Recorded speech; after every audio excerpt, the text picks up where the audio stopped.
Un laboratoire d'immunologie à l'Université de Californie, donc elle vient du bout du monde pour nous voir. Et nous avons la chance qu'aussi, pour des raisons familiales, je crois, elle est francophone et francophile. Et adepte de la francophonie. Donc merci beaucoup Barbara. Donc Barbara a fait des travaux remarquables depuis très longtemps et bien avant les effets de mode, je tiens à le dire, puisque c'est probablement elle qui a créé toute la base de l'immunité muqueuse dans l'infection VIH. Ça fait plus d'une quinzaine d'années qu'elle travaille sur l'immunité muqueuse anti-VIH dans le côlon et aussi dans le vagin. Oui. Et donc voilà, vous avez en face de vous la chercheuse la plus solide dans le domaine et elle va certainement nous amener des réponses intéressantes. Je ne sais pas si je serai à la hauteur de l'introduction, mais je vais essayer, surtout avec le décalage horaire qui frappe très fort ce matin, mais je vais faire un effort.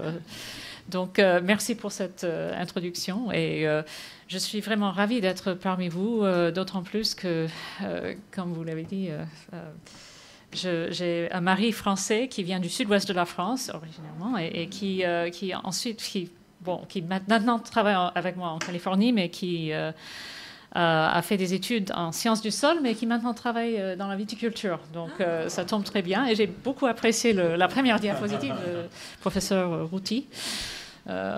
C'est vrai que le terroir est très important et très influencé par le microbiome des vignobles. Et c'est de plus en plus reconnu maintenant. Donc, c'est vraiment un sujet d'actualité dans son domaine de viticulture. Mais maintenant, passons à l'immunologie pure. Je vais essayer de... D'abord, je vais commencer en disant que je n'ai pas vraiment de réponse simple à toute cette... Je pense que le plus qu'on apprend, plus on apprend que la complexité de l'immunité digestive, il y a le microbiome, la partie immunologie de base et tout, et vraiment, il y a énormément de facteurs qui vont préoccuper sans doute des générations d'étudiantes à venir. Donc, je vais faire un effort. Je vais vous parler aujourd'hui d'une histoire qu'on développe depuis à peu près 15 ans maintenant sur l'immunité digestive anti-VIH. Et c'est vrai, lorsqu'on pense de l'immunité digestive anti-VIH, on pense surtout à la défense contre la transmission initiale virale, à la muqueuse, mais il y a aussi l'aspect du maintien de l'intégrité de la barrière intestinale, la défense contre d'autres agents microbiens, dont un très grand répertoire qu'on a déjà entendu ce matin. Et puis il y a aussi l'aspect dont nous a parlé ce matin Nicolas Chaumont, de la persistance des réservoirs viraux durant l'infection chronique VIH et est-ce qu'on peut donc mobiliser toutes nos connaissances sur l'immunité digestive pour mieux éradiquer ces réservoirs. Voilà, oups. OK, donc la perturbation de la barrière intestinale contribue, on le sait, à l'hyperactivation du système immunitaire. On le sait grâce aux études de Danny Dweck et collègues il y a à peu près 10 ans maintenant. Ils ont clairement montré qu'il y a une déplétion massive des cellules, des lymphocytes T CD4+, surtout du type TH17. Ensuite, il y a une déstabilisation des jonctions serrées dans la muqueuse qui permet donc une translocation microbienne qui mène à la présence des produits microbiens dans la circulation sanguine. Et le résultat est une stimulation et une hyperactivation du système immunitaire grâce notamment à la stimulation par les TLR. Alors, notre équipe mène depuis à peu près 15 ans maintenant des études fonctionnelles des lymphocytes T CD8+, intestinaux. On est vraiment concentré sur le sujet des lymphocytes T CD8+, parce que on a remarqué des différences assez intéressantes dès le début entre l'intestin et ce qu'on trouve dans le sang. Donc, on a fait des prélèvements sanguins et des biopsies colorectales de beaucoup de patients, ça doit être dans les centaines maintenant. Et ensuite, on fait l'isolement et caractérisation des lymphocytes T CD8+ par cytométrie. on bénéficie d'une collaboration étroite avec l'équipe de Steve Deeks et Peter Hunt à UC San Francisco et des cohortes de patients absolument incroyables qui nous offrent vraiment facilement accès aux prélèvements sanguins et aux biopsies colorectales qui sont assez difficiles, mais on a vraiment une population de patients exceptionnels à San Francisco et bien caractérisée en plus. Donc voilà, il y a quelques années maintenant, une de mes étudiantes a publié une étude dans le journal Blood aux États-Unis sur les réponses VIH spécifiques intestinales dans les contrôleurs. Et on a remarqué une corrélation, on a remarqué que ces contrôleurs avaient des réponses CD8 très fortes dans l'intestin, et non seulement fortes, mais aussi polyfonctionnelles, c'est-à-dire ces CD8-là expriment en réponse à la stimulation avec des peptides du VIH plusieurs cytokines et chimiokines. Surtout beaucoup de la chimiokine MIP1-bêta qui peut donc inhiber l'infection par le VIH parce que ça bloque en fait l'interaction virus corécepteur CCR5. D'autres molécules aussi, le TNF-alpha, l'interféron gamma, un peu d'IL-2 et aussi la CD107, qui est un marqueur de granules cytotoxiques. Donc, c'était la première observation. On a mis en évidence donc une forte réponse polyfonctionnelle dans l'intestin des VIH contrôleurs qui pourrait en effet contribuer à leur contrôle immunitaire du VIH. Alors maintenant, lorsqu'on pense aux cellules CD8, aux lymphocytes CD8, on pense surtout à ce qu'on appelle le baiser de la mort, c'est-à-dire cette capacité à tuer des cellules étrangères ou infectées avec juste une courte interaction pendant laquelle des granules cytotoxiques sont relargués vers la cellule infectée et le résultat donc est la mort de la cellule en question. En quoi consiste ce baiser de la mort? En fait, il y a 2 ou 3 molécules qui sont considérées comme essentielles pour cette interaction. Ce sont la perforine, qui est une protéine qui s'insère en fait dans la membrane de la cellule cible et crée une perturbation qui permet donc l'entrée des granules contenant des protéases à sérine qu'on appelle des granzymes A et B. Et ces granzymes ont pour fonction d'activer les cascades des enzymes qui s'appellent les caspases, qui ensuite induisent l'apoptose. Tout ça pour dire que ce baiser de la mort dépend absolument de l'expression de la perforine et des granzymes chez la cellule CD8 effectrice. Or, on a vu très tôt dans nos études, en 2004 en fait, pendant que j'étais encore postdoc chez Doug Nixon à UCSF, que en fait, les lymphocytes CD8 intestinaux expriment très peu de perforine. Donc, on peut se poser la question si elles sont vraiment cytotoxiques ou pas. Et c'était la question qui intéressait une nouvelle étudiante qui est venue dans mon laboratoire il y a à peu près 5 ans maintenant et qui vient tout juste de terminer sa thèse et qui a vraiment voulu reprendre ce sujet comme sujet de thèse. Donc, elle s'appelle Brenna Kinniri et elle a commencé par étudier de façon plus profonde, plus approfondie la réponse CD8 intestinale lorsqu'on stimule avec des peptides du VIH. Donc là, elle compare ce qu'on trouve avec les cellules de l'intestin et les cellules du sang. Et ce qu'elle a trouvé, c'est que oui, tout à fait, les lymphocytes CD8 intestinaux GAG spécifiques expriment peu de perforine en combinaison avec les granzymes A, B et K, comme vous pouvez le constater ici.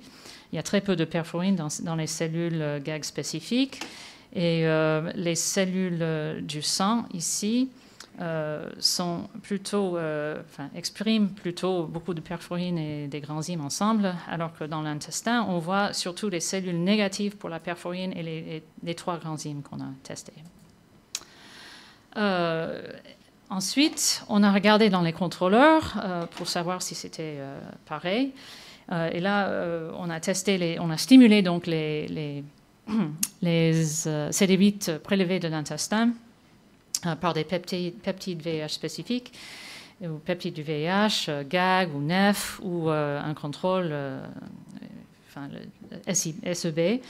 Et ce qu'on a très rapidement vu, c'est que les contrôleurs ont très peu de perforine par rapport aux gens en primo-infection ou aux personnes virémiques avec une virémie élevée. Et ça nous a beaucoup surpris parce que, parallèlement, il y a eu des rapports du laboratoire de Mike Betts en Pennsylvanie qui ont montré qu'il y avait beaucoup de perforine dans le sang de ces contrôleurs-là. Donc, nous, on a vu exactement le contraire lorsqu'on a regardé l'intestin.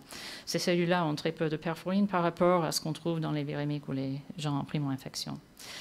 En allant plus loin, avec les tétramères CMH1 contenant des peptides VIH et étudiant un petit groupe de contrôleurs bien caractérisés, on a vu essentiellement la même chose. La perforine est marquée en vert ici et on en voit très peu dans les contrôleurs. La plupart des cellules sont en effet perforine négatives. Donc ça renforce les données du départ. Ensuite, on a voulu tester la capacité de ces cellules-là à tuer les cellules cibles marquées par la fluorescine. Et là, on a utilisé un test un peu adapté parce qu'on a très peu de cellules intestinales pour le travail, mais on a utilisé un test de cytotoxicité redirigé. Et là, une fois de plus, avec une seule exception, c'est l'exception qui fait la règle, on voit qu'il y a très peu de capacité cytotoxique dans les cellules intestinales par rapport aux cellules du sang. Donc, et ça, c'était vrai dans toutes les catégories de patients, y compris les contrôleurs, qu'on peut noter ici.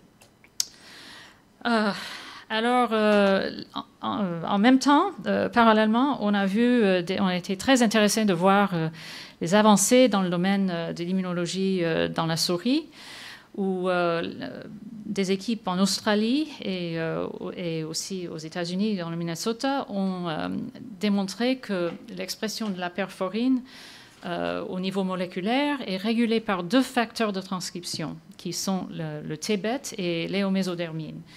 Il se trouve que ces deux facteurs-là sont très peu exprimés dans l'intestin, et ce sont nos données ici qui vous le montrez. Donc, essentiellement, ça peut donner une explication pour cette manque de cytotoxicité. Il se trouve que le milieu tissulaire induit la différenciation et le maintien des lymphocytes qu'on appelle les mémoires résidents. Et c'est vraiment un nouveau phénotype de lymphocytes qui a été mis en évidence par une équipe australienne. Et l'idée, c'est donc que les cellules T naïves sont activées dans les ganglions, elles prolifèrent et se différencient en cellules effectrices. Ensuite, elles circulent dans le sang et éventuellement, elles arrivent dans l'intestin. Et là, elles sont exposées au milieu intestinal qui comprend plusieurs cytokines telles que le TGF-bêta, les IL-15, l'IL-33 et le TNF-alpha, qui induisent un phénotype particulier adopté par les T mémoires résidents, donc avec beaucoup d'expression de la CD103, la CD69 et peu d'expression de la S1PR1, qui est une molécule qui permet la rétention dans les tissus. Donc voilà, le développement de ces TRM est lié à la suppression de ces deux mêmes facteurs de transcription qui sont essentiels pour l'expression de la perforine et les granzymes, T-bête et éomésodermine. Et donc maintenant, le cercle se ferme. On commence à comprendre pourquoi les cellules dans l'intestin, les cellules CD8 dans l'intestin ont très peu de perforine et sont peu cytotoxiques, tout simplement parce qu'elles ont adopté ce phénotype de résident mémoire qui les empêche d'exprimer ces protéines-là. On a ensuite fait quelques phénotypages et on a vu qu'en effet, les cellules CD8 sont, du type résident mémoire sont très abondantes dans l'intestin de toute catégorie de patients et plus ou moins absentes du sang. On peut distinguer deux sous-types majeurs de lymphocytes intestinaux résidents. Il y a en effet les résidents mémoire classiques et aussi les résidents effectrices qui ont un phénotype CD45 héro négative. Et on a montré aussi que les lymphocytes TRM et les deux populations de résidents mémoire, pour simplifier, sont relativement polyfonctionnels chez les contrôleurs, ce qui nous soulage un peu, parce que ça veut dire qu'en effet, ces cellules font bien quelque chose pour supprimer la charge virale chez les contrôleurs. Si elles ne sont pas très cytotoxiques, elles compensent en quelque sorte en sécrétant beaucoup de facteurs solubles, comme par exemple le MIP1β et les autres cytokines pro-inflammatoires. Donc voilà. Donc, en conclusion, l'expression des protéines cytotoxiques, telles que la perforine et les granzymes, est régulée de manière très stricte dans l'environnement tissulaire de l'intestin. Cette expression limitée semble liée au développement du phénotype TRM après la migration des lymphocytes T vers l'intestin.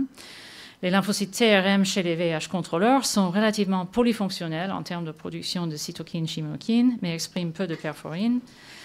Et malgré leur capacité à produire de nombreuses cytokines et chimokines, les lymphocytes T résidents dans l'intestin possèdent une capacité cytotoxique significativement, pardon, c'est le décalage horaire, c'est horrible, réduite par rapport au LT-CD8 sanguin. Il est très important de retenir, si vous ne retenez qu'une seule phrase, cette différence aura pour effet de limiter la capacité des LT-CD8 intestinaux à éradiquer le réservoir viral tissulaire. Et à notre avis, donc, les efforts en vue d'éradiquer le réservoir viral tissulaire doivent tenir compte de ce caractère particulier des lymphocytes T résidents mémoire. Voilà. Bravo Barbara, merci beaucoup pour la qualité scientifique et puis les diapositives remarquables avec un français extraordinaire. C'est une vraie leçon de français pour beaucoup d'entre nous. J'imagine qu'il y a des questions. Non. Alors si je peux, je commence. Plein de questions. Une première, tu nous montres donc que les lymphocytes CD8 résidents d'élite contrôleur ont peu de perforine, mais il m'a semblé voir que les cellules de sujets HIV négatifs également ont ces caractéristiques. Oui, Par contre, les sujets HIV+ virémiques ont des cellules CD8 intestinales pleines de perforine. Donc, d'où viennent ces cellules CD8 intestinales perforine positives dans les intestins des sujets virémiques? Virémiques, oui, c'est une très bonne question. Oui, paradoxalement, vous l'avez très bien remarqué, et c'est absolument vrai. Donc, on pense qu'il y a deux possibilités. Soit ces cellules-là sont excitées par la présence du virus, stimulées par la présence du virus. Elles répondent aux facteurs, oui, voilà. Soit elles viennent récemment, elles sont des immigrés récents du sang qui n'ont pas eu le temps de s'adapter au milieu tissulaire. Et donc, il y a les deux possibilités, en fait. Et on sera en train avec un peu plus de financement et un peu de chance auprès du NIH, on espère étudier cette question. En fait, j'avais une question qui est liée. Je me demandais si elle ne pourrait pas être présente dans les ganglions. Est-ce qu'il n'y avait pas une étude de regarder dans oui, justement, on espère, oui. On est en discussion avec Mike Betts pour essayer de collaborer avec lui et faire les mêmes études sur les études parallèles des ganglions et de l'intestin dans les mêmes patients. Voilà. Est-ce qu'on sait en primo-infection ce qui se passe sur les CD8? On sait un petit peu, on a en fait le même résultat que Brigitte a décrit tout à l'heure avec les virémiques. On a plus de perforine en primo-infection.